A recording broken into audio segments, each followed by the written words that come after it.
दर्शक हो नमस्कार, गुड मॉर्निंग. वेधकमध्ये स्वागत आहे. मी प्रशांत आराध्य. उजनी अपडेट 4 ऑगस्ट 2026 सकाळची स्थिती. उजनी धरणामध्ये येणारी पाण्याची जी आवक आहे ती आता वाढत चाललेली आहे आणि जवळपास 89,000 क्युसेकनं पाणी हे उजनी जलाशयामध्ये मिसळत आहे. त्यामुळं धरणातून सोडण्यात येणारा पाण्याचा विसर्ग हा सकाळी 8 वाजल्यापासून 80,000 क्युसेक इतका करण्यात आला आहे. पॉवर हाऊससह 81,600 क्युसेकनं पाणी सोडलं जात आहे. धरण 97.57% भरलं आहे आणि यामधला एकूण पाणीसाठा हा 115.93 TMCचा आणि उपयुक्त पाणी हे 52.27 TMC इतकं आहे.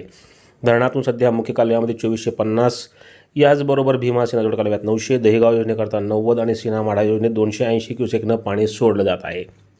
दुसरीकडं वीर धरणामधनं सुद्धा पाणी सोडण्याची प्रक्रिया आहे ती अद्यापही सुरू आहे आणि जवळपास 14,500 क्युसेकनं पाणी हे नीरा नदीच्या पात्रामध्ये सोडलं जातं आहे. त्यामुळे उजनी आणि वीरचा विसर्ग जर पाहिला तर जवळपास 95,000 क्युसेकनं भीमा नदी सोलापूर जिल्ह्यात वाहणार आहे. काल हा विसर्ग 70,000 क्युसेक उजनीचा होता आणि 14,000 क्युसेक विसर्ग हा वीरचा होता. दरम्यान पंढरपूरमध्ये भीमा नदी ही आता 55,000 क्युसेकनं सध्या वाहती आहे. उजनी आणि वीरचा विसर्ग 2 दिवसापूर्वी कमी केला, त्यामुळं भीमा आणि नीरा नदीची पाणी पातळी ही कमी झाली होती. मात्र आता उजनीमधनं पाणी हे वाढवलं जातं आहे, त्यामुळं पुन्हा एकदा भीमा नदीची पाणी पातळी ही कमालीची वाढणार आहे. त्यामुळे नदीकाठी सतर्कतेचा इशारा देण्यात आला आहे. यातच सोलापूर जिल्ह्यात भीमा नदीकाठी अनेक ठिकाणी पावसाची नोंद आहे.